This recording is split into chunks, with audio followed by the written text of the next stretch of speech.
चर्चा होती ती म्हणजे पोलीस भरती। नुकताच त्या परीक्षेचा निकाल जाहीर झाला।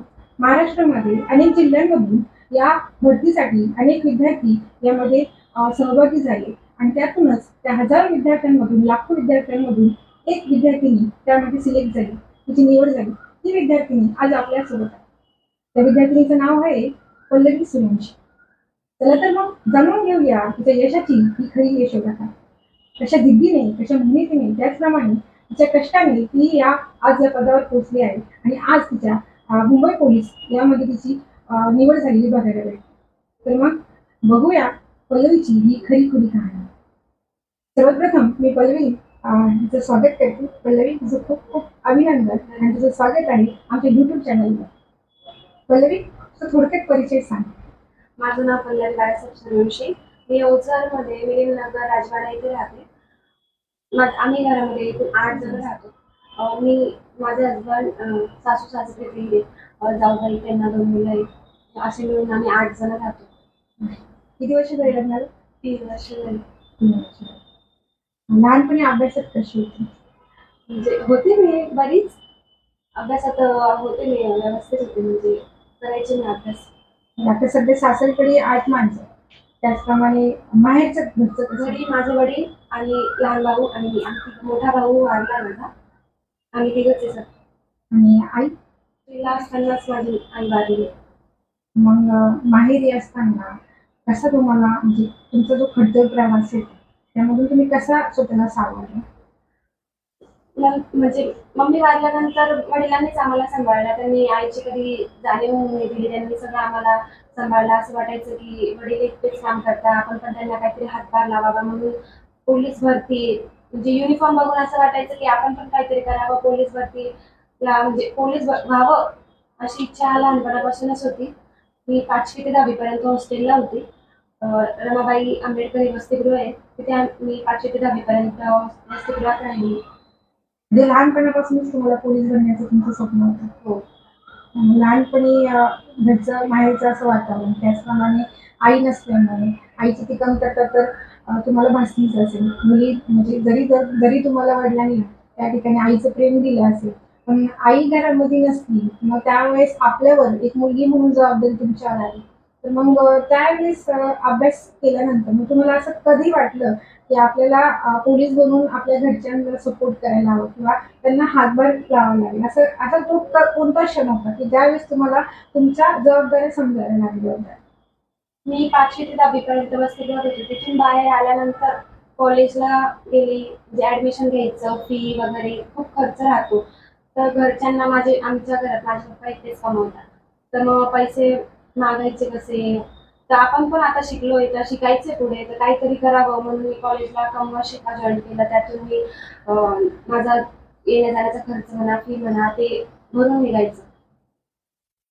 आता घरी 3 वर्ष झालेली आहे, मग ज्यावेळेस घरी, कारण की आपल्याकडे लग्न झालं तर मग पहिला प्रश्न असतो की आपल्याला 1-2 वर्षांमध्ये बाळ होतं, मग सासरकडच्यांनी तुम्हाला याबद्दल कधी विचारणा केली नाही का? नाही, म्हणजे माझ्या सासरकडच्यांनी मला खूप सपोर्ट केला आहे, खास करून माझ्या सासूने, की मला जे लहानपणापासून आईचं प्रेम मिळालं नाही ते मला त्यांनी दिलं। मला त्यांनी कधीच आईची जाणीव म्हणजे कमतरता भासू दिली नाही, प्रत्येक गोष्ट मला दिली त्यांनी, कधी मला कोणत्या गोष्टीला नाही म्हटल्या नाही। त्या आईसारखं त्यांनी मला जीव लावला आहे। जर पोलीस भरतीचं म्हटलं तर मग तुम्हाला पोलीस भरती करण्याची प्रेरणा कोणाकडून मिळाली? मी म्हणजे ग्राउंड शारीरिक चाचणी करत राहते, तर लग्नानंतर मी लग्नाच्या आधी सेल्फ करायची, मग लग्नानंतर माझ्या एक मैत्रीण अकॅडमी जॉईन केली तिने, तर मग ती 2019ला पोलीस झाली। तर मग मी पण विचार केला, मी घरच्यांना सांगितलं की मला पण अकॅडमी जॉईन करायची, निदान लेखी नाही तर ग्राउंड तरी मला निघालं पाहिजे म्हणून मी घरी सांगितलं आणि त्यांनी मला नाही म्हटले नाही, त्यांनी मला ग्राउंडला पाठवलं। मी सकाळी रोज 6:45ची बस राहायची, सकाळी निघायची, 7:30ला ग्राउंडवर यायची, ग्राउंड लावलं आणि मग अशी मी ग्राउंडची प्रॅक्टिस केली। शारीरिक चाचणी करताना तुम्हाला काही अडचणी आल्या? अडचणी म्हणजे मला येऊन जाऊन मी करायचे आणि तसं सासरचं वातावरण आहे, कपडे वगैरे, तर मी युनिफॉर्म म्हणजे आपला साधा ड्रेस घालून ग्राउंडवर येऊन ग्राउंडचे कपडे घालायचे, अशीच तयारी केली मी। ग्राउंडला म्हणजे मुलं आणि मुली या दोघांमध्ये जे ग्राउंड करतो आपण, शारीरिक क्षमता चाचणी आपण याला म्हणतो, तर ते करताना मुलं आणि मुलांमध्ये तुम्हाला काही फरक जाणवला का? मुलींना मुलांपेक्षा कमीच ग्राउंड असतं. मुलांना जास्त मेहनत घ्यावी लागते. त्यांना 1600 मीटर, मुलींना 800 मीटर आणि त्यांना 100 मीटरचा टाइम पण खूप कमी आहे. जसं आम्हाला जास्त आहे. त्यांना गोळा पण जास्त वजनाचा असतो, मुलींना जास्त कमी वजनाचा असतो. तर मुलींपेक्षा मुलांना जास्तच मेहनत करावी लागते.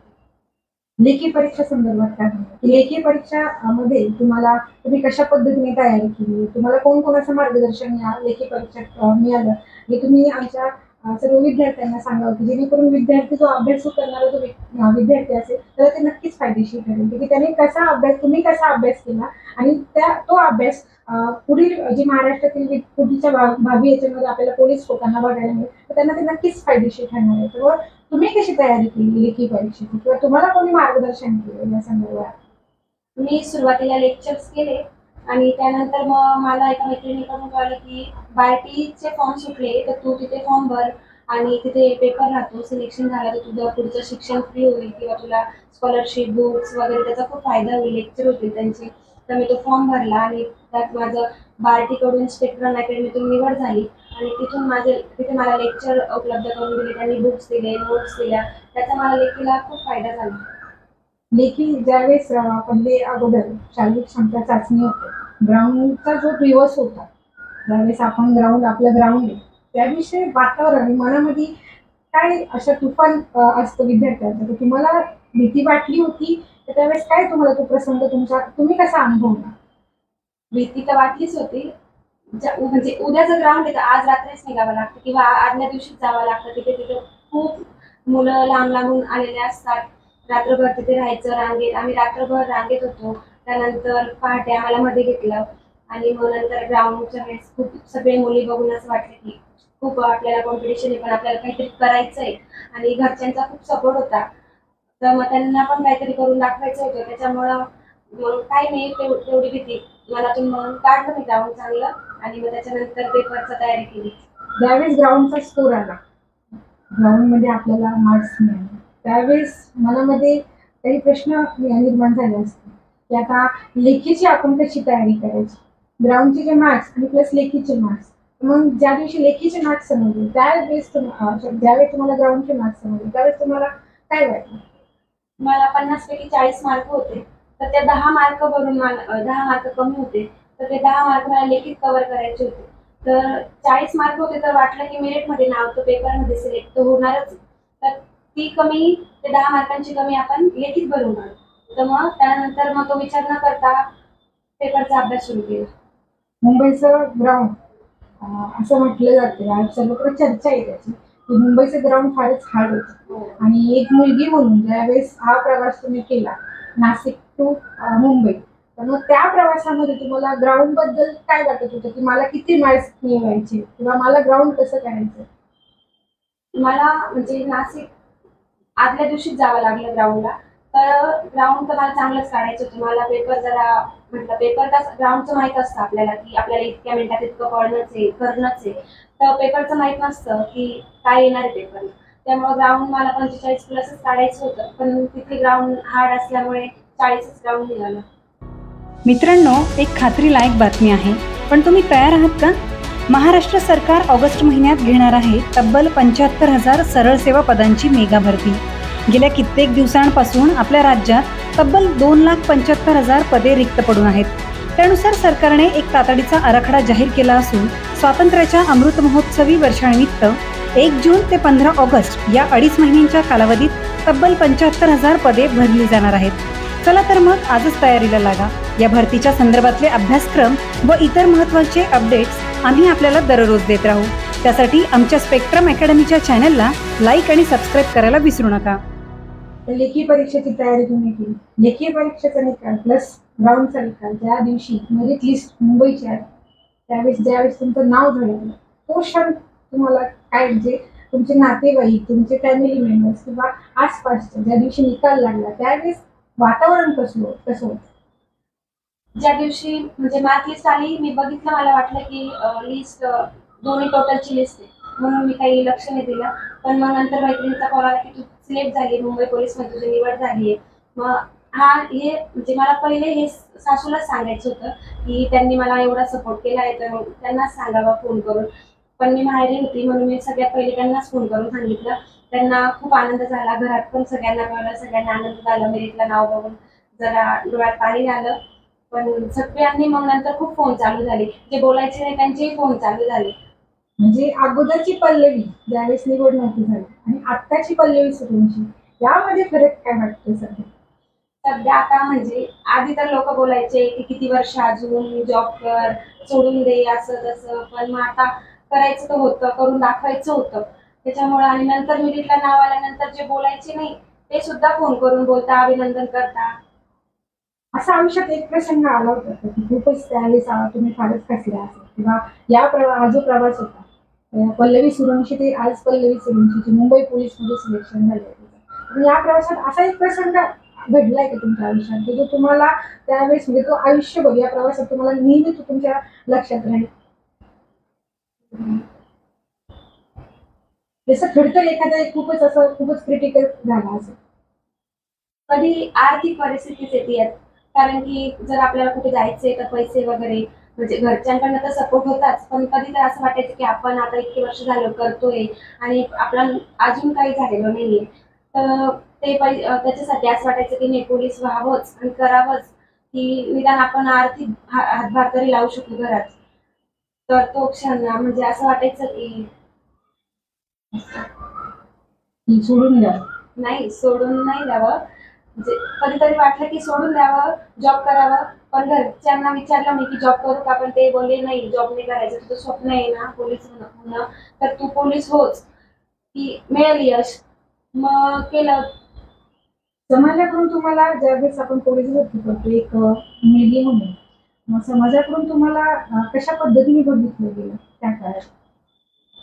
पण मी लग्नाच्या आधी मला वडिलांकडे माहिती झाली आहे, लग्न करून टाक, जबाबदारी आहे आणि ती आता तिचं लग्न करता मला दर रविवारी पाहुणे पाहायला यायची. पण नाही, माझ्या वडिलांना शिकवलं. त्याच्यानंतर पुढचे 2 वर्ष सासू सासऱ्यांनी शिकवलं आणि मग नंतर त्यांनीच पोलीस भरतीकडे जाऊनच मी पोलीस भरतीची प्रॅक्टिस सुरू केली आणि आता मी पोलीस आहे. हे 2019 पासून तुम्ही पोलीस भरती परीक्षेसाठी तुमची तयारी चालू होती. त्या अगोदर तुम्ही एक सर्वसामान्य मुलगी म्हणून जीवन जगत होता. त्यानंतरच्या काळात मुलगी म्हटलं तर आपण असं म्हणतो की मुलीला फक्त शिकवा आणि तिचं लग्न करून द्यावं. तर मग महाराष्ट्रातील मुलींना आज या पदावर पोहोचल्यानंतर तुम्ही काय त्यांना प्रेरणा म्हणजे काय तुम्ही आव्हान करणार किंवा तुम्ही त्यांना काय प्रेरणा देऊ शकता? मुलींनी स्वतःच्या पायावर उभं राहिलं पाहिजे, त्यांनी शिकलं पाहिजे आणि आपल्या घरच्यांचं नाव रोशन केलं पाहिजे. कुठेतरी कोण म्हणजे असं लग्न झाल्यावर किंवा लग्नाच्या आधी की मोठी झाली आहे, चला लग्न करून टाकू, नको शिकू पुढं, तर तिने स्वतः तिचे निर्णय ठाम घेतले पाहिजे की नाही, मला हे करायचंच आहे, मला शिकायचंच आहे आणि मला स्वतःच्या पायावर उभं राहायचं, की जेणेकरून पुढं जाऊन आपल्याला कोणाकडे पैसे मागावे लागणार नाही किंवा कोणाकडे हात पसरावा लागणार नाही. आपण आपली सगळी जबाबदारी आपण स्वतः उचलू शकतो, आपल्या घराला हातभार लावू शकतो. जसा एक मुलगा आपलं घर चालवतो तसं एक बाई पण आणि एक स्त्री शिकली म्हणजे पूर्ण घर शिकल्यासारखं आहे, की त्या पिढी पूर्ण शिक्षित होईल. त्यामुळे मुलींनी मागे न राहता आता पुढे गेलं पाहिजे आणि त्यांनी शिकलं पाहिजे. एकीकडे आपल्या समाजामध्ये मुलींना शिकून त्यांचं लग्न करून दिलं जातं, त्यानंतर सासरकडचे मुलींना पुढे शिकवतात नाही शिकवत यावर प्रश्नचिन्ह असतात. त्यातच एक असं सासर होतं जे पल्लवीचं, जे नेहमी तिच्या पाठीमागे ठामपणे उभं होतं, तिच्या वाईट काळातही आणि तिच्या चांगल्या काळामध्ये. आज शिखरावर पोहोचणारी आपल्याला पल्लवी बघायला भेटते, तिच्या पाठीमागे अनेक लोकांचे तिच्या पाठीमागे आशीर्वादही आपल्याला बघायला भेटतात. या सर्वांमध्ये पल्लवी मला आपल्या संपूर्ण महाराष्ट्राला सांग की या सगळ्यांमध्ये तू कोणाचे आभार मानू शकते?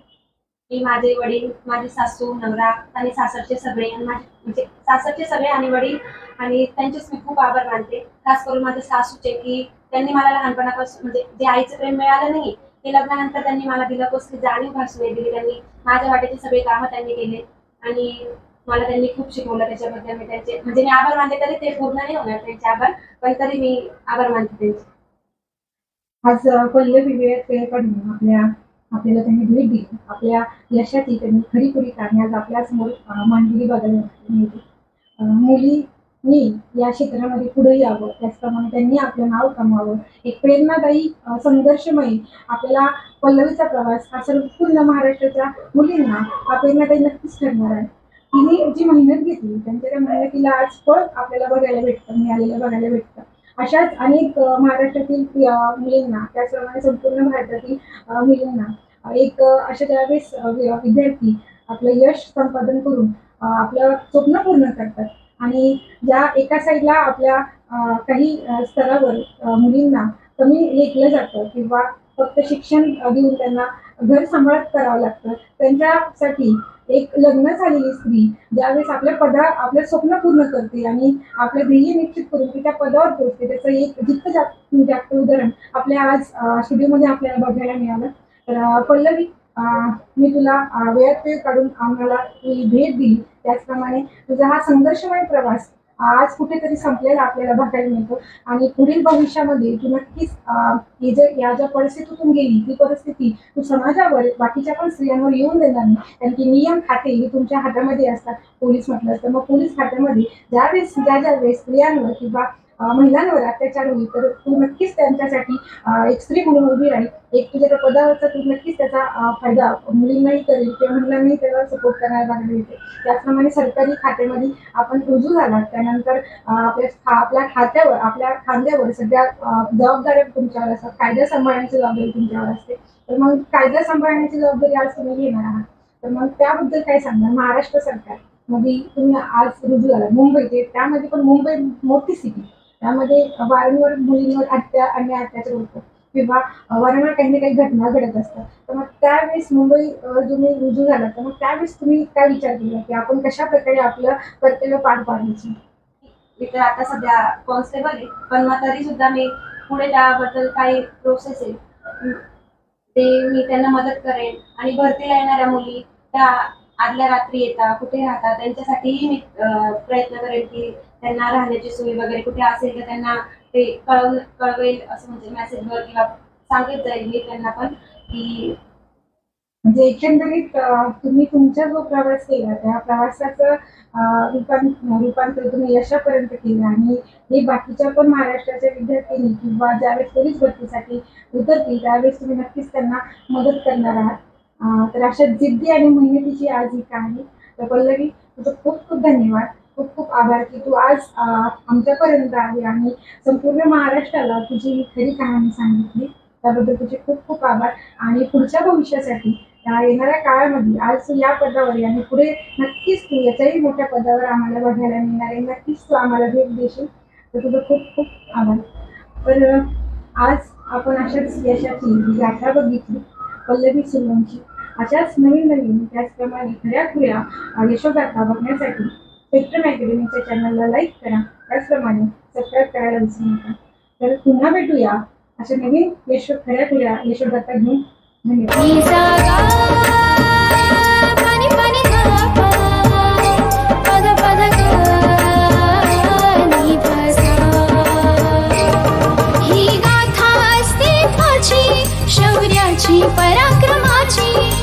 गाथा अस्तित्वाची, शौर्याची, पराक्रमाची, या मातीमधल्या कणाकणातील मौल्यवान रत्नांची, या मातीमधल्या कणाकणातील मौल्यवान रत्नांची, कर्तृत्व इथे गगनाला भिडे परिमोल जाणून घेऊ. व्यक्तिविशेष